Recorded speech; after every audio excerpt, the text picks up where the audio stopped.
right, welcome back as we get into Aristotle's Nicomachean Ethics and his Metaphysics. Let's go ahead and get right into it.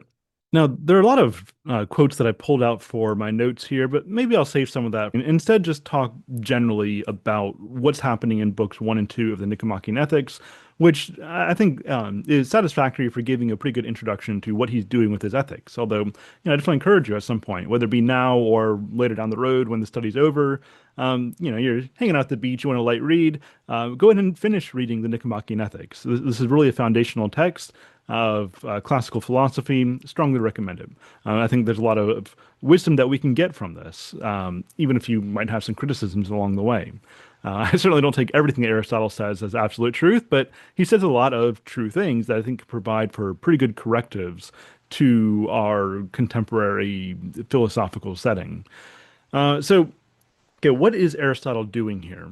Well, he is obviously engaged with ethics, which is the business of figuring out how people ought to live, although not only as individuals, because Aristotle makes the point that ethics directly serves political science. It serves the question of like how should societies be put together. At the same time, he provides some pretty good warnings here that while ethics feeds into political science, like personal ethics feeds into communal ethics, might be a good way for us to frame this. That you have to begin with personal ethics. He warns that young people, generally speaking, or even just like not even just in years, but like inexperienced people, people who haven't yet really learned how to live, shouldn't be in the business of telling other people how to live.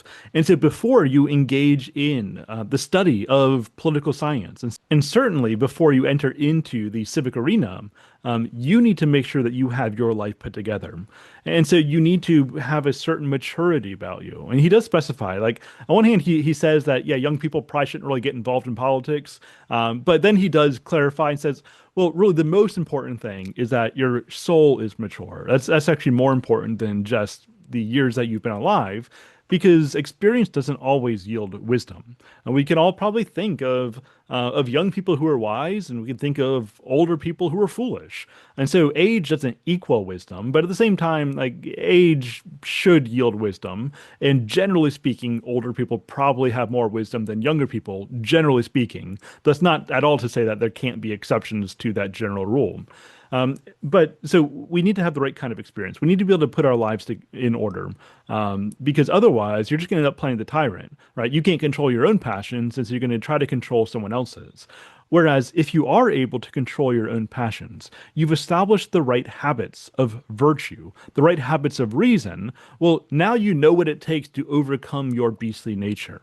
You know what it takes to overcome your own inherent wickedness and draws toward lesser goods. And because you actually know by experience how you become a better person, well, maybe now you actually have some ground to stand on in order to direct the community around you so that other individuals in your community can likewise be better equipped to battle their demons, to battle their beastly nature, and to ascend to the ideal of what it means to be human. And so as much as Aristotle is a very logical thinker, he's a very rigorously systematic thinker. End of the day, he's very concerned with existential matters. In fact, near the beginning of book two of the Nicomachean Ethics, once he's kind of laid out what it is that he's working toward with book one, and at the beginning of book two, he says that our goal is not to gain a theory about goodness. Our goal is to be good. The goal of ethics is to be good. The goal of engaging in the philosophy of ethics is to be good, not just to be able to better articulate what the good is or better articulate what ethics is. It's not about just simply knowing, okay, here's what this ethical theory says, here's utilitarianism, here's pragmatism, here's virtue ethics, like being able as a student to systematize these various ethical positions. Like, I mean, that has its place in studying the history of ideas. But ultimately, philosophical study, the love of wisdom, it's not about knowing different theories about goodness. But real study of ethics is about learning how to be good. It's about being good. That's what it means to be ethical. That's what it means to be an expert in ethics. And that's what it takes in order to be qualified, according to Aristotle, to be engaged in political leadership. you need to be a good person. And that right there just cuts through so much of our postmodern discourse. And I think that for the better, it would radically just revolutionize everything about our politics if that was our criterion of we want good people to lead us. And we want to train our leaders to be good people. We want to train our youth to be good people. As I mentioned last time, we find in the Nicomachean Ethics where Aristotle echoes Plato in saying that the goal of education is to help the youth be good people by teaching them to sorrow over the right things and to have joy over the right things. And so it's about the path of philosophy involves so much about cultivating the right affections and establishing the right habits in order to form you into the person you're supposed to be. Now, according to Aristotle, like who is it that you're supposed to be? What does it mean to be human? Well, in with the one of the statements that is most well known from Aristotle, he says that man is the rational animal. And so on one hand, we have some things in common with animals and even with plants. He says with plants, with what we might call our vegetative soul or the vegetative part of our soul, we grow, right? We take in nutrients and we grow and, we have a means of reproduction. And so with that, we have something in common with the plants. And so by not doing anything, just by being there, you're exercising your vegetative soul. Maybe you've heard someone described as a vegetable, often in some kind of medical context. And what that means is they're alive and like their cells are working, they're taking in nutrients, even if it's being fed to them, and they're continuing to grow, they're continuing to exist, they're continuing to be alive. Well, they're living like a vegetable. That's their vegetative soul. Now, one step above that, okay, we have something in common with the animals. We have a beastly nature, right? We can eat, we can drink, we have a will, and animals have a kind of will, even if we don't want to say it's the same caliber, same level, same quality as what we have with our will, but they have a kind of will at play. They can engage in locomotion, meaning they they can move themselves. And we have certain passions that they have passions for pack dominance, passions for food, for drink, for sex, for reproduction. Like we have a lot in common with the animals.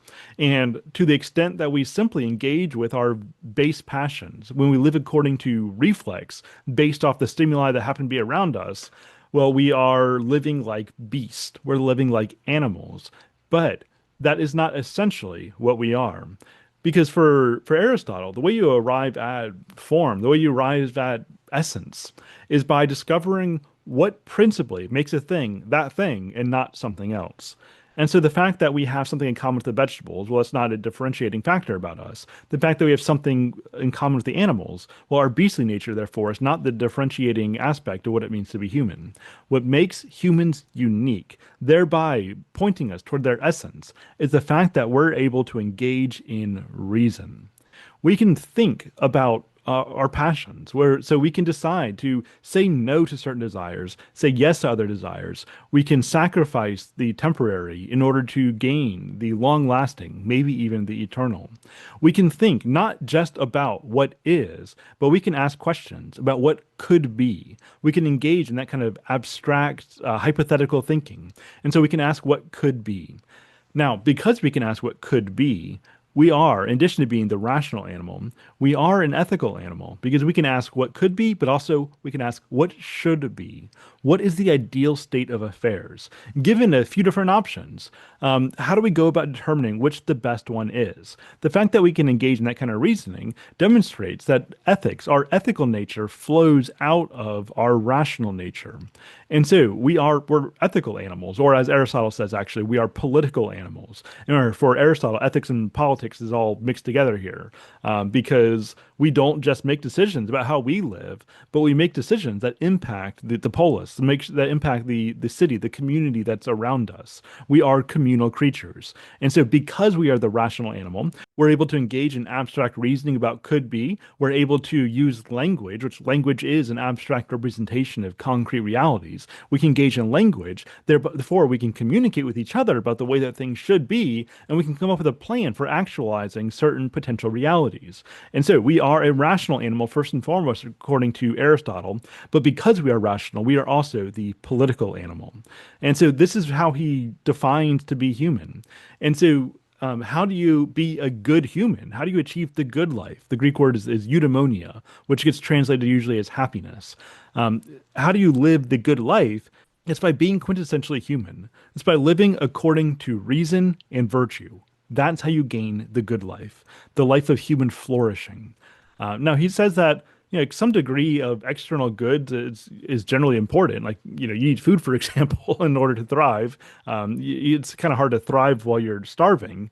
And so he places some importance on these external things, but secondary level importance. He says that basically a good man is going to be able to ride out the ebbs and flows of fortune.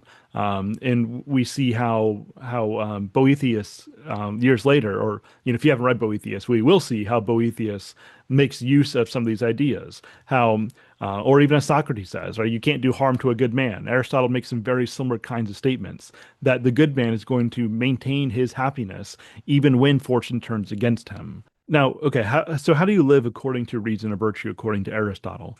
Well, I mean, it begins by just asking the question of, like, what should I be doing? And sometimes that we skip over that question and we instead ask the question, what do I want to be doing? And on the deepest level, it's not a bad question. Like, what do I most fundamentally want? But I mean, if we're honest, we usually don't go to that deeply. We ask more on a superficial level, how do I accomplish the things that I want to accomplish? Instead of asking the question, what should I want? What desires ought I to have?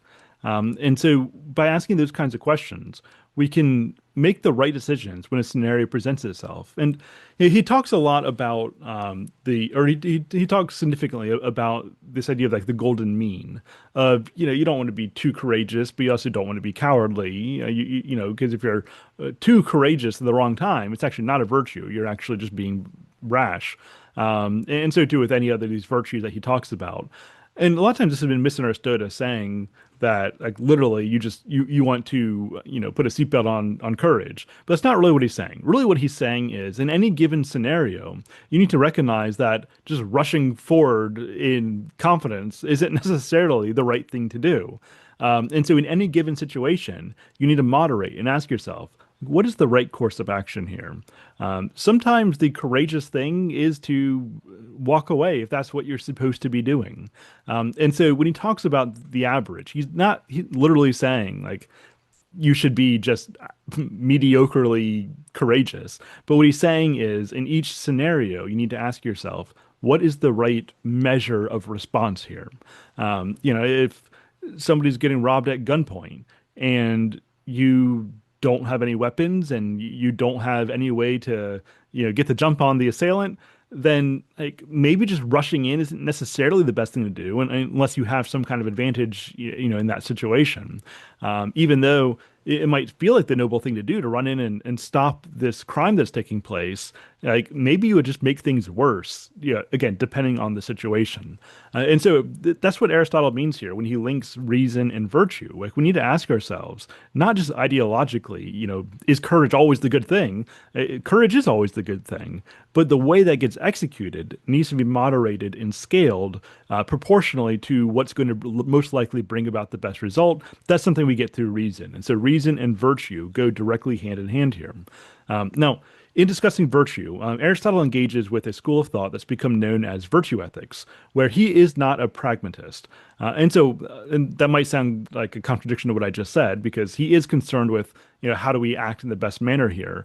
But he makes the point that virtue isn't based off the goodness of an action that you take. Like you need to know what you're doing. Virtue is based in your character, is based in your desire to do the right thing, linked together with your rationality that enables you to actually do the right thing.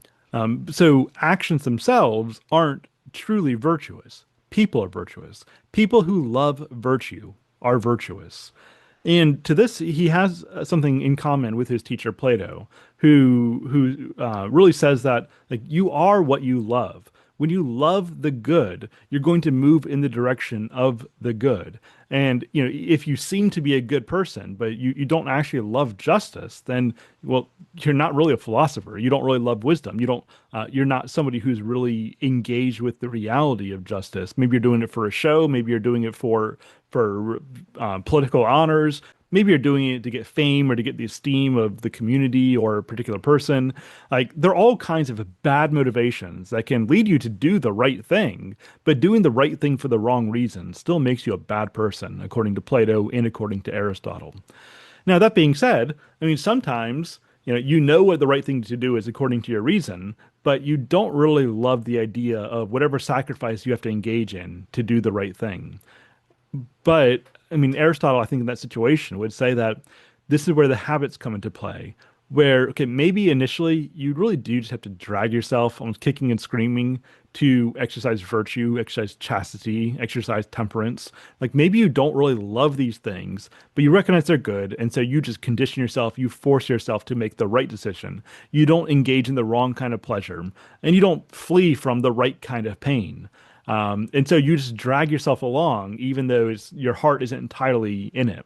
Well, Aristotle would say that the more that you establish these habits of excellence, these habits of virtue, well, that itself, that habit formation is itself a good thing. And the more that you condition yourself to do the right thing, the more that you taste the goodness of reason and virtue, the more that you're going to hunger for it.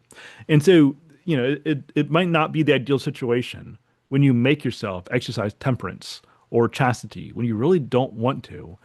But the more that you practice the habits of the good life, the more you're going to experience the good life. And the more that you experience the good life, the more that you are going to strive for the good life. And so these habits that we establish, these habits of virtue, become increasingly rewarding as we continue on this path.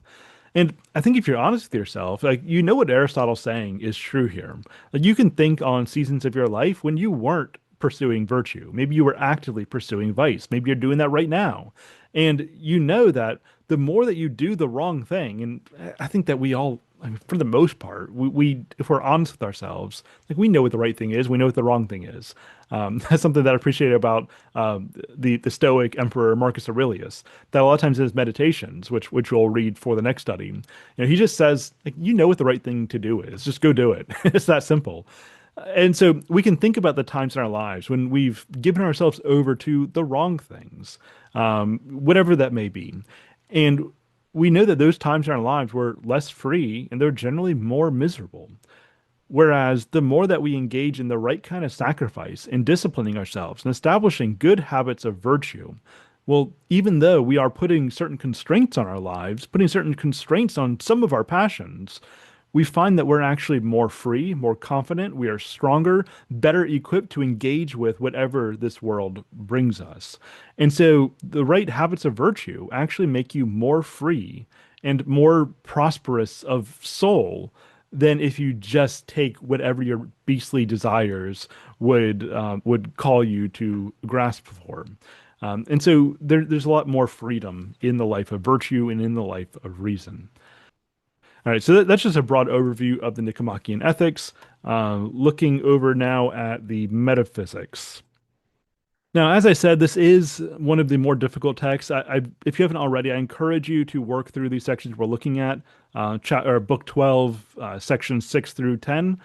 But here's the basic argument here, simplified. So Aristotle here, he's concerned with this idea of causation, especially this idea of an efficient cause, which means something that brings about something else. And so, the efficient cause of this iPhone is, I don't know, the factory in China or something. Whatever it is that made this thing come to be. And so looking at specifically that element of causation. And I won't get into everything else with his theory of causation right now because this is a brief history of ideas. And so looking at this efficient causation, or another way of talking about this is like, imagine you have a line of dominoes. If one domino falls, you could say that it's the domino before it knocking it over. Well, that was the efficient cause that led to the result of this first domino falling over. Now, Aristotle believes that you can't have an infinite regress. And so this line of dominoes that's falling over can't go on forever because if it goes back into an infinite chain of causation, then, well, without a finite beginning, it never actually begins. And if it never actually begins, then we can never actually get to this point, this effect that we're dealing with, this domino falling over. And so he believes that there must be a beginning point. There must be a first domino that gets knocked over to begin this chain reaction. And we can do this experiment with anything that happens. I mean, you could say, what is your efficient cause? And maybe you don't really think about this, but I guess that'd be your parents, right? And then what's their efficient cause? Well, their parents, and so forth. Until eventually you ask this question enough times, you get to something like the beginning of the cosmos. And then the question is, what kicked off the movement of the cosmos? And this is what Aristotle refers to as the prime mover, or the first mover, the uncaused cause. Now, this first mover, he refers to as God. Now, he says that there could be a number of first movers, but even with that theory, he still believes there must be an ultimate prime mover. And this would be what he refers to as capital G God. This God, according to Aristotle, is fully actualized, meaning it has no potential. It is the best that it could be. It is perfect. It is, to say it's fully actualized means there's no room for improvement. This is the ultimate state of blessedness that he says that we experience sometimes, but this God experiences all the time. And this God, being absolutely perfect, is concerned with that which is absolutely perfect, namely itself. And so this God really doesn't care what's going on in the cosmos. This is not a God who intentionally created the world, the material world of which Aristotle believes is eternal, meaning it wasn't created ex nihilo, but it was set in motion by the cause of the prime mover of this God. But again, this God, he's only concerned with himself, which might sound egotistical, but I mean, it rationally, it logically makes sense that if God is the greatest good, then God's going to focus on the greatest good, which would be himself. That God is out for his own glory. This just kind of makes sense. But then the question is, okay, if this God is so consumed with his own blessedness that it really is pretty indifferent toward the world as we know it, toward the cosmos, how does this God move the cosmos if he's not really concerned with it? And Aristotle says that he moves it in the way that a beloved moves its lover. Maybe there's at some point in your life, there's been somebody that you've had a crush on, or somebody you've had affections for, but they weren't returned. Well, their presence caused certain movements in your psyche, certain movements in your soul, maybe certain actions that you took, a certain way that you act in response to their presence. And so even though they aren't necessarily actively doing anything intentionally to cause movements within you, you are moving in response to your beloved. Well, Aristotle says that's what the cosmos is like. It's continually moving in response to its beloved, and it's moving on a set of spheres. This is something that he kind of got from Plato. Plato started us in this direction, where Plato I'm trying to be careful not to go all over the place. Maybe we'll get into some more of this in the next study. But Plato does some really interesting things in his creation account, the Timaeus, when he takes the Greek gods and he associates them with the planets. For Plato, the gods of the poets, I mean, there's something like he doesn't get super explicit with us, but there's something like shadows of the true gods that inhabit the perfect celestial space above us, or the heavens rather. I should avoid that word space because they don't believe in empty space. They believe that the heavens are abundantly full, and they Plato associates the planets with the Greek gods, which is why we still refer to them by their Roman equivalents. And Plato, like Aristotle, believes that there is one ultimate God who is kind of at the basis of things. And so even though their accounts are a little bit different, they both believe that there is a God who really sets things into motion one way or another, even though Plato's God is a little bit more active. And so Plato really sets this precedent here for associating the gods with the heavens by cleaning them up. You know, they're no longer these soap opera deities on Mount Olympus, but now they reside in the perfect ether above us, the perfect ether of the heavens. And so they get a lot more idealized through the philosophers. And this is going to continue from Plato to Aristotle and then up through the medievals. And we'll see how some of that progresses, especially by the time we get to the likes of Boethius. And if you've studied Lewis, if you've read The Discarded Image, then you know something about where this is headed. But Plato begins this, Aristotle continues and moves this model forward, and so he believes that the terrestrial sphere or the sublunar sphere, the sphere beneath the moon, contains the Earth. This is where things are most given over to chaos, most given over to disorder. And then as we work our way out, eventually we get to the sphere of the moon. And then the moon is really this transitional point where below the moon, things are given over to disorder and chaos. Beyond the moon, things reside in this perfect ether. As we get the planets moving in perfect cycles. And so they are moving, but they're moving in these circular motions, these spherical motions. And that's because the movement of a sphere is as close as you can get to imitating the perfect stability of God. Because, I mean, imagine if you have a sphere, a perfect, flawless sphere that's uniform all around and it's spinning. You wouldn't even really know that it's spinning because it's so imitating perfect stability.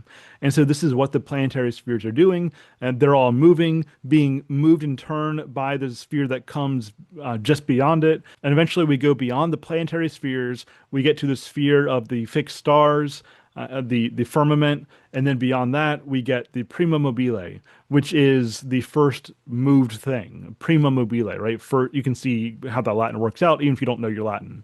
Although of course Aristotle spoke Greek. But anyways, so the prima mobile is the outermost sphere of the cosmos, which moves directly in response to the prime mover out of love for the perfect blessedness of God.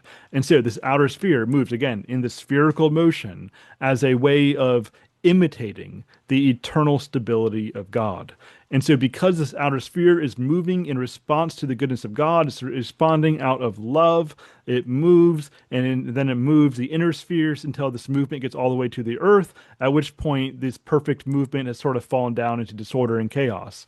And so, for Aristotle, as well as up through the medievals, up until the Copernican revolution, and to some degree beyond, they don't look up at and Lewis makes this point in The Discarded Image, that they did not look up at the night sky, the clear night sky, and see a question mark. They looked out at the clear night sky and they saw a substance in which their mind could rest. They saw a perfect reason, a perfect realm of being that stands above this corrupted world of becoming. And so Aristotle is still dealing with this being and becoming issue that the pre-Socratics dealt with, that Plato picked up. Though now Aristotle is really making a special play for applying being and becoming to the physical cosmos as we live down here in this terrestrial sublunar world of becoming, in this world of disorder, and then we look out at the world of being that stands above us. And so here we get a what's referred to as the cosmological argument for the existence of God, that the movements of the cosmos, this chain of causation, necessarily goes to a prime mover who moves the cosmos but is not himself moved. Aquinas is very much going to pick this up. But then we also get this framing of the of astronomical realities that help to orient where we are here on Earth. A lot of times people say that the ancient world put the earth at the center of things because they were just so proud and thought we were so important. But no, that's not it at all. The ancient world saw us at the center, really at the bottom of the cosmos, because this is where things principally fall apart. But as you look out, you're able to go, the more that you go further up, you're actually moving further in to the basis of reality, further up and further in. And so we can really see how Aristotle didn't entirely reject Plato, although he did very much, amend certain elements of Plato. We see some very common trajectories at play. We see where Aristotle's building off of certain foundations that Plato laid. Again, even if he's, changing the blueprints a little bit. Now, with all that being said, I want to end today with a quote from Soren Kierkegaard that I think does a good job of demonstrating, I think, some of the significance of this cosmological order that Aristotle provides us with. And so let me read that, and that's where we will finish. And this comes from his essay called The Expectancy of Faith, which you can find in his 18 Upbuilding Discourses. When the sailor is out on the ocean, when everything is changing all around him, when the waves are born and die, he does not stare down into the waves, because they are changing. He looks up at the stars. Why?